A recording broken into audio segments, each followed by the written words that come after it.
अस्सलाम वालेकुम स्टूडेंट्स, आप देख रहे हैं फिजिक्स लर्नर्स और फिजिक्स लर्नर्स में मैं हूं आपके साथ मुनव्वर हुसैन शाह। तो आज का जो हमारा टॉपिक है वो चैप्टर नंबर 1 मेजरमेंट्स में एरर्स के अबाउट है। क्योंकि हमने इस चैप्टर में मेजरमेंट्स यानी कि पैमाइश के बारे में पढ़ना है, तो जब भी हम किसी चीज की कोई ना कोई पैमाइश करते हैं तो उस पैमाइश में कोई ना कोई गलती हो सकती है, किसी ना किसी गलती की गुंजाइश हो सकती है। वो गलती किन वजूहात की वजह से हो सकती है, वो एरर कौन सी वजूहात की वजह से हो सकता है, वो हम डिस्कस करते हैं। तो एरर्स में हमारे पास जो है all physical measurements are uncertain और इम्प्रिसाइज टू सम एक्सटेंट, यानी जितने भी हमारे पास फिजिकल मेजरमेंट्स हैं वो या तो फिर अनसर्टेन हो सकती हैं, ठीक है, या इम्प्रिसाइज हो सकती हैं टू सम एक्सटेंट, यानी किसी हद तक उनमें गलती की गुंजाइश हो सकती है। Errors in measurements may be due to, और वो जो गलती है वो कौन सी वजह से हो सकती है, उनकी कौन सी वजूहात हो सकती हैं, वो हम देखते हैं। The first reason is negligence और इनएक्सपीरियंस ऑफ अ पर्सन, यानी वो पर्सन जो के मेजरमेंट कर रहा है वो उसकी या तो कोई कोताही हो सकती है या फिर उसको वो इनएक्सपीरियंस पर्सन हो सकता है, यानी उसने कभी उस टाइप की जो हमारे पास जो पैमाइश है, जो मेजरमेंट है, वो पहले की नहीं होगी। जैसे फॉर एग्जांपल एक पर्सन है, हम उसे कहते हैं जी आप दो पॉइंट्स के दरमियान जी लेंथ फाइंड करें, यानी पॉइंट ए और पॉइंट बी के दरमियान लेंथ फाइंड करें, तो वो मेजरिंग स्केल से लेंथ फाइंड करता है, ठीक है। अब वो मेजरिंग स्केल से जो लेंथ फाइंड कर रहा है उसका ये फर्स्ट एक्सपीरियंस भी हो सकता है, तो अपने फर्स्ट एक्सपीरियंस की वजह से उसकी कोई ना कोई ड्यूरिंग द मेजरमेंट वो कोई ना कोई गलती कर सकता है। उसके बाद इसकी सेकंड जो हमारे पास जो एरर की वजह हो सकती है, the second reason is faulty operators, यानी वो ऑपरेटर्स यानी वो मेजरिंग स्केल, ठीक है, जिससे आप मेजरमेंट कर रहे थे, अगर वो उस ऑपरेटर्स में हमारे पास कोई ना कोई फॉल्ट है, यानी हमारे पास मेजरिंग स्केल में फॉल्ट है, ठीक है, मीटर टेप है, जो जिस चीज से भी आप जो है वो मेजरमेंट कर रहे हैं, जैसे वर्नियर कैलिपर्स है, स्क्रू गेज है, वर्नियर कैलिपर से जो हम वेरी स्मॉल क्वांटिटीज की हम मेजरमेंट करते हैं, स्क्रू गेज से जैसे हम जो है वो डायमीटर ऑफ एयर या वेरी स्मॉल पार्टिकल्स का जो डायमीटर है वो हम फाइंड करते हैं। तो स्क्रू गेज में या वर्नियर कैलिपर में या फिर मेजरिंग स्केल में या फिर स्टॉप वॉच में, यानी हम जिस टाइप की भी मेजरमेंट कर रहे हैं उनके ऑपरेटर्स में अगर कोई हमारे पास जो है ऑपरेटर्स में भी हमारे पास जो है वो एरर हो सकता है, दैट इज फॉल्टी ऑपरेटर्स। उसके बाद इनएप्रोप्रिएट मेथड और टेक्निक, यानी कि जो मेजरमेंट कर रहा है उसके मेथड या टेक्निक में भी गलती हो सकती है। तो ये हमारे पास थ्री रीजंस हैं। जो पहली रीजन थी वो दोबारा मैं एक्सप्लेन कर देता हूं, नेग्लिजेंस और inexperience of a person, faulty operators या ड्यू टू इनएप्रोप्रिएट मेथड और टेक्निक। तो ये हमारे पास मेजरमेंट्स में जो एरर्स हैं, ठीक है, एरर्स इन वजूहात की वजह से हो सकते हैं। अब हमारे पास एरर्स की जो टाइप्स हैं वो कौन कौन से एरर्स हैं जो लाई कर सकते हैं। There are two types of errors, the first one is random error and the second one is systematic error. Random error और सिस्टमैटिक एरर क्या है, ये वन बाय वन हम डिस्कस करते हैं। जो रैंडम एरर है, रैंडम हम कहते हैं आरजी को, यानी आरजी एरर, आरजी आप कह सकते हैं गलती। और जो आरजी एरर है, आरजी गलती है, वो किस वजह से हो सकता है। Random error occurs when repeated measurements of a quantity gives different values under the same conditions, यानी कि रैंडम एरर तब लाई करेगा जब आप एक ही क्वांटिटी की मेजरमेंट कर रहे हैं एक ही कंडीशंस के दौरान, और आप उन मेजरमेंट्स को बार बार रिपीट कर रहे हैं, लेकिन बार बार रिपीट करने की वजह से जो आपके पास जो रीडिंग्स हैं, जो मेजरमेंट्स हैं, उनकी वैल्यूज आपको डिफरेंट मिल रही हैं। और वो डिफरेंट क्यों हैं, यानी ये हमें नहीं पता, these are due to some unknown causes.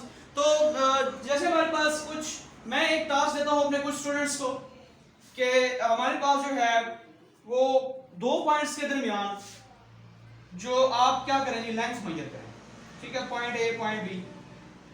अब एक फर्स्ट स्टूडेंट है, उसने कहा जी, उसने जब पॉइंट ए से पॉइंट बी तक जो मेजरमेंट की तो उसने मेजरमेंट की जी 16.29 सेंटीमीटर। अब वही टास्क मैं सेकंड स्टूडेंट को दे रहा हूं, कंडीशंस भी वही हैं और इंस्ट्रूमेंट भी वही है और दो पॉइंट्स भी वही हैं। अब सेकंड स्टूडेंट ये कहता है कि sir my measurement is 16.31 centimetre. अब यही टास्क मैं थर्ड स्टूडेंट को देता हूं। अब थर्ड स्टूडेंट कहता है sir my measurement is 16.28 centimetre. उसके बाद फोर्थ स्टूडेंट कहता है sir my measurement is 16.30 centimetre.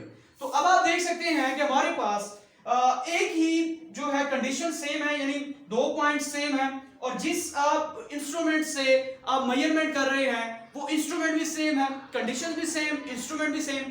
अब आपने मेजरमेंट्स को बार बार रिपीटेड मेजरमेंट्स की आपने यानी बार बार उनकी आपने जो वैल्यूज ली हैं, अब आप देख सकते हैं कि हमारे पास सारी वैल्यूज डिफरेंट हैं।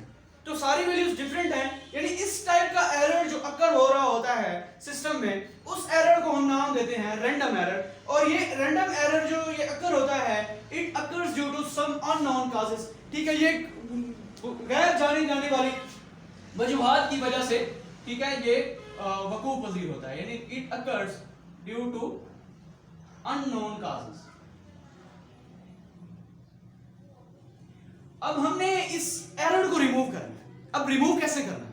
अब इस एरर को रिमूव करने के लिए हमारे पास जो मेथड है, this error can be reduced by taking several readings. जैसे हमने यहाँ पे सेवरल रीडिंग्स ली, 4 रीडिंग्स ली हमने, ठीक है, by taking several readings of a quantity and then taking average of average और मीन। अब हमने सेवरल रीडिंग्स ले ली। अब अपनी करेक्ट जो हमारे पास मेजरमेंट है उसके लिए हम इन सब को क्या कर देते हैं, ऐड करके जितने नंबर्स हम पे डिवाइड कर देते हैं, यानी हम इनका जो है वो हम मीन ले लेते हैं। अब हमारे पास ये 4 है, तो सपोज इनका जो रिजल्ट आता है वो होता है 16.30। तो ये जो हमारे पास रिजल्ट होगा, ठीक है, ये हमारे पास जो रिजल्ट है ये हमने इसको करेक्ट किया है, यानी रैंडम एरर जो है वो due to some unknown causes हमारे पास अकर होता है। और ये अननोन कॉजेस अकर होते हैं, इसको हम जो है वो रिड्यूस कैसे कर सकते हैं? हम एक ही कंडीशंस के अंदर बार बार सेवरल रीडिंग्स लेते हैं, लेंथ है, टाइम की मेजरमेंट है, ठीक है, वो किसी चीज की भी मेजरमेंट हो सकती है। उसकी जब हम सेवरल मेजरमेंट्स लेंगे, फिर सेवरल मेजरमेंट्स लेने के बाद उनका हम एवरेज लेंगे, मीन लेंगे, और एवरेज लेने के बाद जो हमारे पास रिजल्ट आएगा उससे हम जो है वो अपना करेक्ट रिजल्ट जो है वो हम जो कि तस्वर करते हैं। उसके बाद सेकंड एरर हमारे पास क्या था जी? Systematic error. यानी एरर कौन सा एरर है? यानी सिस्टम में एरर जो लाई कर रहा है। अब error refers to an effective that influence of all measurements of a particular quantity equally. ठीक है, this error occurs due to, अब ये एरर कौन सी वजूहात की वजह से हो सकता है? अब इनकी वजूहात है zero error of the instrument, यानी कि हमारे पास आप जिस चीज के साथ मेजरमेंट कर रहे थे, यानी वो मीटर स्केल के साथ मेजरमेंट कर रहे थे, वो स्टॉपवॉच के साथ मेजरमेंट कर रहे थे, जिस चीज की से भी आप अपनी मेजरमेंट कर रहे थे, उस मेजरिंग इंस्ट्रूमेंट में अगर एरर है, then that may be systematic error and this is also known as zero error of the instrument। उसके बाद poor calibration of the instrument, यानी इंस्ट्रूमेंट की जो हमारे पास नंबरिंग है, कैलिब्रेशन है, वो पुअर हो सकती है। इनकरेक्ट मार्किंग ऑफ इंस्ट्रूमेंट, यानी इंस्ट्रूमेंट के ऊपर जो हमारे पास मार्किंग है, यानी जैसे हमारे पास एनालॉग जो इंस्ट्रूमेंट्स हैं, वॉचेस हैं, एनालॉग वॉचेस हैं, इसी तरह हमारे पास एनालॉग जो हमारे पास लेंथ के जो हमारे पास इंस्ट्रूमेंट हैं, उनके ऊपर जो मार्किंग है वो भी इनकरेक्ट हो सकती है। उसके बाद हमने इस एरर को रिड्यूस कैसे करना है, ठीक है। अब फर्स्ट एरर को तो हमने रिड्यूस किया था, यानी रैंडम एरर को तो हमने रिड्यूस किया था बाय टेकिंग सेवरल मेजरमेंट्स। हमने सेवरल मेजरमेंट्स ली, मेजरमेंट्स लेने के बाद हमने उन्हें ऐड अप कर दिया, ऐड अप करने के बाद हमने उनका जो है वो एवरेज ले लिया, हमने मीन ले लिया। लेकिन हम यहाँ पर क्या करेंगे, सिस्टमैटिक एरर में हम अपने जो हमारे पास जो इंस्ट्रूमेंट जिसमें खराबी है, जिसमें गलती की गुंजाइश है, उस इंस्ट्रूमेंट को हम कंपेयर करेंगे विद द करेक्ट इंस्ट्रूमेंट। यानी अगर आपके पास जो है वो आप टाइम की जो है वो आप मेजरमेंट कर रहे हैं, आप स्टॉप वॉच के जरिए टाइम की मेजरमेंट कर रहे हैं, लेकिन आपके पास स्टॉप वॉच के जरिए टाइम की मेजरमेंट के दौरान बार बार उसमें एरर लाई कर रहा है। अब उस एरर को, उस गलती को आप किस तरह रिमूव करेंगे? अपने वाली स्टॉप वॉच को किसी दूसरी स्टॉप वॉच के साथ कंपेयर करेंगे, मवाजना करेंगे उसका, ठीक है, और कंपेयर करने के बाद उसमें जितना एरर लाई करेगा उसे आप जो फाइनल रिजल्ट होगा उसमें से ऐड या सब्ट्रैक्ट कर देंगे अकॉर्डिंग टू योर कंडीशंस। तो उसके बाद इसका हमारे पास जो सेकंड है, यानी this error can be reduced by comparing instrument with another instrument which is more accurate, जो कि ज्यादा एक्यूरेट होगा। उसके बाद by applying some correct factor, ठीक है, यानी वही मैंने करेक्शन फैक्टर या करेक्ट फैक्टर जो मैंने बताया है कि हम अपनी जो वैल्यूज हैं उसको हम क्या लेते हैं जी, उनकी हम वैल्यूज की डिफरेंट जो है हमारे मेजरमेंट्स लेते हैं और अपने इंस्ट्रूमेंट को करेक्ट इंस्ट्रूमेंट के साथ कंपेयर करते हैं, और कंपेयर करने के बाद अगर हमारे पास जो भी एरर लाई करता है उस एरर को रिमूव करने के लिए हम एक करेक्शन फैक्टर बनाते हैं, और फाइनल रीडिंग में से हम अपना जो रिजल्ट है उसको हम क्या कर सकते हैं, ऐड या सब्ट्रैक्ट करने के बाद जो सिस्टमैटिक एरर है उसको हम रिमूव कर सकते हैं। उसके बाद हमारे पास है जी सिग्निफिकेंट फिगर्स। अब सिग्निफिकेंट फिगर्स क्या हैं? In any measurement, the accurately known digits and the first stub full digit is known as significant figure. या इसकी डेफिनेशन ये भी हो सकती है, significant figures are one which are reasonably reliable, ठीक है, यानी कि जो हमारे पास accurately known digits या first stub full digit जो हैं उनकी जितनी तादाद होगी, ठीक है, किसी भी मेजरिंग हमारे पास किसी भी मेजरमेंट में, तो उनकी जितनी भी तादाद होगी वो हमारे पास क्या होंगे, सिग्निफिकेंट डिजिट्स होंगे। जैसे फॉर एग्जांपल हमारे पास हमने एक मेजरमेंट की जिसका हमारे पास रिजल्ट आता है 12.70 सेंटीमीटर। अब यहाँ पे हमारे पास सिग्निफिकेंट डिजिट्स कितने हैं, अब इनको हम काउंट कर लेते हैं 1 2 3 4। सो हमारे पास 4 सिग्निफिकेंट डिजिट्स, तो इस रीडिंग में हमारे पास जो सिग्निफिकेंट डिजिट्स है वो 4 हैं। वो 4 कौन कौन से हैं, 1 2 7 एंड 0।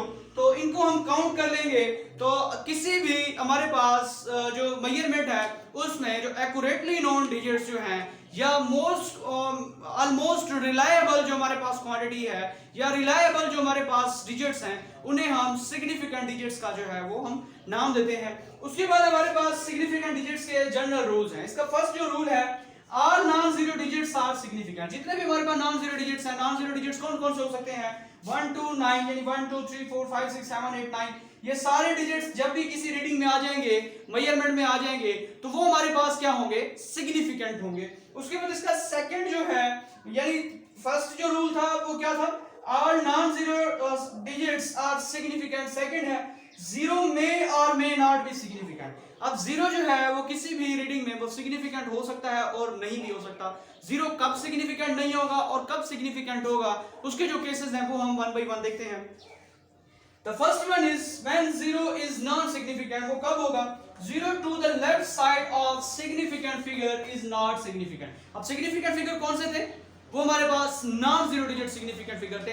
जब नॉन जीरो सिग्निफिकेंट फिगर्स के से जो जीरो है वो लेफ्ट साइड जो है वो लाई करेगा, तब हमारे पास जो जीरो होगा वो नॉन सिग्निफिकेंट होगा या इनसिग्निफिकेंट होगा। जैसे हमारे पास ये रीडिंग है 0.00467। अब आप देख सकते हैं इसमें फर्स्ट नॉन जीरो डिजिट कौन सा है, 4 है। तो इट मींस हमारे पास यहाँ पे फर्स्ट जो सिग्निफिकेंट फिगर है वो 4 बनता है। तो जब हमारे पास सिग्निफिकेंट फिगर के लेफ्ट साइड पे जीरो लाई करेगा तो वो इनसिग्निफिकेंट होगा, उसे हम सिग्निफिकेंट में काउंट नहीं करेंगे। सो हमारे पास जो सिग्निफिकेंट डिजिट्स यहाँ पे जो लाई करते हैं वो 1 2 3, सो 3 significant digits lies in this case. उसके बाद इसका जो नेक्स्ट केस है, यानी जीरो कब सिग्निफिकेंट होगा, zero towards right of the significant figure may और मे नॉट बी सिग्निफिकेंट। इसकी फिर हमारे पास 3-4 पॉसिबिलिटीज हैं। जीरो फिर टुवर्ड्स राइट साइड पे कब हमारे पास सिग्निफिकेंट होगा और कब सिग्निफिकेंट नहीं होगा वो हम देखते हैं।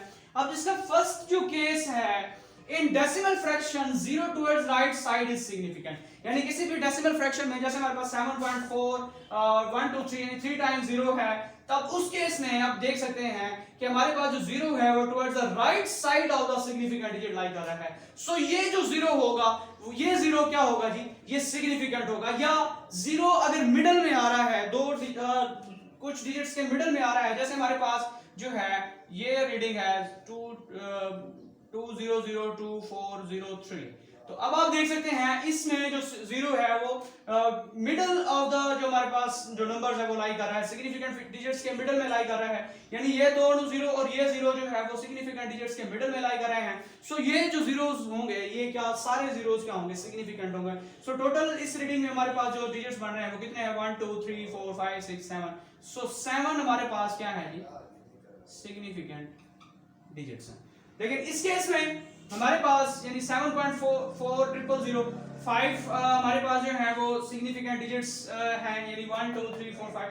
सो 5 सिग्निफिकेंट डिजिट्स हमारे पास लाई कर रहे हैं। उसके बाद नेक्स्ट इन मेजरिंग स्केल, अब मेजरिंग स्केल का की जो मेजरमेंट है उसका हर, जैसे हमें पता है कि हर मेजरिंग स्केल का जो लीस्ट काउंट है वो डिफरेंट होता है। जैसे हमारे पास जो ज्योमेट्री में, जो मैथमेटिक्स में जो मेजरिंग स्केल देखते हैं उसका जो लीस्ट काउंट है वो 1 मिलीमीटर है, यानी उसकी स्मॉलेस्ट डिवीजन जो है वो 1 मिलीमीटर है।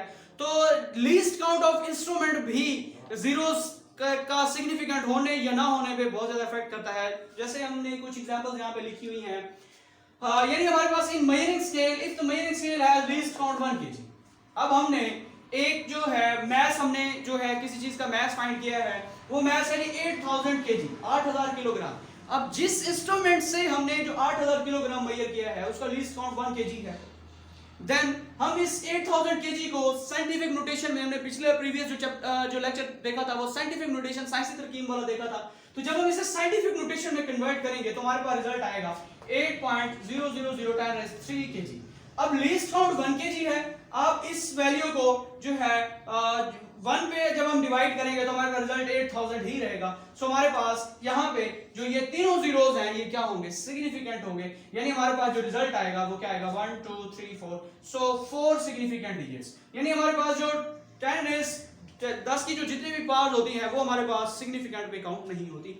उसके बाद अब हमने अगेन उसी चीज का जो मैस है वो अगेन हमने फाइंड किया है, लेकिन हमने किसी दूसरे इंस्ट्रूमेंट के साथ फाइंड किया है जिस इंस्ट्रूमेंट का हमारे पास जो लीस्ट काउंट है वो 10 केजी है, यानी कम से कम उसकी मेजर करने की सलाहियत जो है वो 10 किलोग्राम है। देन उसका हमारे पास 8000 को जब हम 10 पे डिवाइड करेंगे तो वो हमारे पास 800 बनता है, यानी ओवरऑल हमारे पास 800 में 2 जीरोस आती है, तो इस रिजल्ट को हम लिखेंगे 8.0010 kg।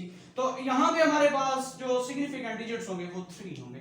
Similarly if measuring scale has least count 100 kg, अब जिस वही मैस आपने मेजर किया किसी थर्ड इंस्ट्रूमेंट के साथ जिसका लीस्ट काउंट हमारे पास 100 kg है, तो 100 में हमारे पास 2 जीरोस जो है वो लाई करती हैं, तो अगेन हम 8000 को 2 जीरोस पे डिवाइड करेंगे तो 100 पे डिवाइड करेंगे तो हमारे पास रिजल्ट क्या आएगा, यानी हमारे पास जो रिजल्ट आएगा, सॉरी ये केस है, हमारे पास जो रिजल्ट आएगा वो आएगा 8.010 kg, यानी एक 2 जीरो हमारे पास कट हो जाएंगे बिकॉज ये 100 है, यानी 2 जीरोस इसमें से कट हो जाएंगे तो हमारे पास रिजल्ट आएगा 8.010 जब हमारे पास 1 जीरो था तो एक जीरो यहां से कट हुआ 8.0010 जब हमारे पास कोई जीरो नहीं था यानी 1 है तो 1 पे जब हमने डिवाइड किया तो रिजल्ट एज इट इज था। तो इट मींस हमारे पास जो zeros towards the right side है वो मेजरिंग स्केल के लीस्ट काउंट पे भी डिपेंड करता है। लीस्ट काउंट के करस्पॉन्डिंग हम जो है वो किसी भी मेजरमेंट के जो जीरोस के सिग्निफिकेंट या इनसिग्निफिकेंट होने का हम डिसीजन लेते हैं। उसके बाद नेक्स्ट हमारे पास है power of 10 is not significant. ये पहले भी हमने डिस्कस किया है कि 10 की पावर को कभी भी हम सिग्निफिकेंट्स में जो है वो हम काउंट नहीं करेंगे। उसके बाद मल्टीप्लिकेशन और डिवीजन का अगर केस हो तो उसमें हम क्या करेंगे। In multiplication and division the digits corresponded by least accurate factor. अब यहाँ पे आप देखें, यहाँ पे हमारे पास 3 वैल्यूज हैं, यानी कौन कौन सी values, the first value is 5.34 10 -2, second value is 3.64 10 4 और थर्ड वैल्यू है 1.336।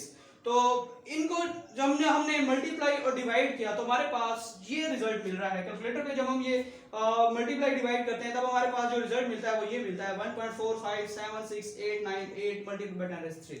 अब यहाँ पे अब देखें आप कि हमारे पास जो हमारे पास रिजल्ट बनता है सिग्निफिकेंट डिजिट जो बनते हैं वो बनते हैं 1 2 3 4 5 6 7 8, तो 8 significant digits, but it's answer is not 8 significant digits. हमारा जो इसके सिग्निफिकेंट डिजिट्स का जो गुड आंसर होगा वो हम यहाँ पर लीस्ट एक्यूरेट फैक्टर फाइंड करेंगे। अब आप देखिए यहाँ पे लीस्ट एक्यूरेट फैक्टर वो क्या होता है, हम कैसे फाइंड करेंगे लीस्ट एक्यूरेट फैक्टर। डेसिमल के बाद, पॉइंट के बाद जिस भी मेजरमेंट, जिस भी क्वांटिटी के पास डेसिमल के बाद कम से कम वैल्यूज होंगी वो हमारे पास लीस्ट एक्यूरेट फैक्टर होगा। जैसे हमारे पास ये फर्स्ट रीडिंग है 5.348, अब पॉइंट यानी डेसिमल के बाद 3 हमारे पास लीस्ट एक्यूरेट फैक्टर्स हैं, यानी 3 डिजिट्स हैं, तो यहाँ पे सेकंड वैल्यू में हमारे पास कितने हैं जी 3.64, 2 डिजिट्स और यहाँ पे 3 डिजिट्स। सो हमारे पास लीस्ट एक्यूरेट फैक्टर कौन सा है जी 3.64 10 4 because after decimal it has only 2 digits. After decimal, first value has 3 digits. After decimal, third value has 3 digits. So our least accurate factor is 3.64 10 raised 4. तो हम अपने मेन आंसर को जो है least factor यानी 3.64 10 raised 4 के साथ हम क्रॉसपॉन्ड करते हुए हम जो है इसका को कंपेयर करेंगे। तो हमारे पास लीस्ट फैक्टर जो है वो क्या आएगा, इसको क्रॉसपॉन्ड करने के बाद यानी जैसे यहाँ पर डेसिमल में के बाद 2 डिजिट्स हैं, तो हम अपने आंसर को भी 2 डिजिट्स तक महदूद करेंगे, ठीक है। बाकी डिजिट्स को हम रिमूव कर देंगे, स्किप कर देंगे। तो दिस रिमूविंग या skipping of digits, significant digits, is known as rounding off. तो वो हम अपने नेक्स्ट लेक्चर में देखेंगे, राउंडिंग ऑफ। तो ये हमारे पास जो राउंडिंग ऑफ को हम नेक्स्ट लेक्चर में देखेंगे, यानी हम बाकी डिजिट्स को स्किप कर देंगे, यानी इतने डिजिट्स को हम स्किप कर देंगे। तो इनको स्किप करने के भी कुछ रूल्स एंड रेगुलेशंस हैं, वो हम नेक्स्ट लेक्चर में जो है वो स्टडी करेंगे। लेकिन यहाँ पे हमारे पास जो रिजल्ट बनेगा वो बनेगा 1.45 10 raised 4, या ये भी बन सकता है, माइट बी पॉसिबल 1.46 10 raised 4। यानी ये हमारे पास कंफर्म सिनेरियो है कि हमारे पास डेसिमल के बाद यहाँ पे 2 डिजिट्स ही लाई करेंगे, because our least accurate factor had 2 digits after decimal. तो उसके साथ जब हम कंपेयर करेंगे तो हम अपने रिजल्ट को भी 2 डिजिट्स तक जो है वो हम क्या करेंगे, महदूद करेंगे। तो इसी तरह आज का हमारा जो लेक्चर था वो हमारे पास एरर्स और सिग्निफिकेंट डिजिट्स के बारे में था। तो इसी तरह स्टूडेंट्स, अगर आपको हमारा जो ये वीडियो है ये पसंद आया है तो आप इसे ज़रूर शेयर कीजिएगा, ठीक है। हमारे चैनल को सब्सक्राइब कीजिएगा और कमेंट्स में हमें ज़रूर आगाह कीजिएगा कि आपको हमारा लेक्चर जो है वो कैसा लग रहा है। Thank you. इसी तरह मुनव्वर हुसैन शाह को फिजिक्स लर्नर्स में इजाज़त दीजिए। अल्लाह ताला आपका हामी और नासिर। अल्लाह हाफ़िज़।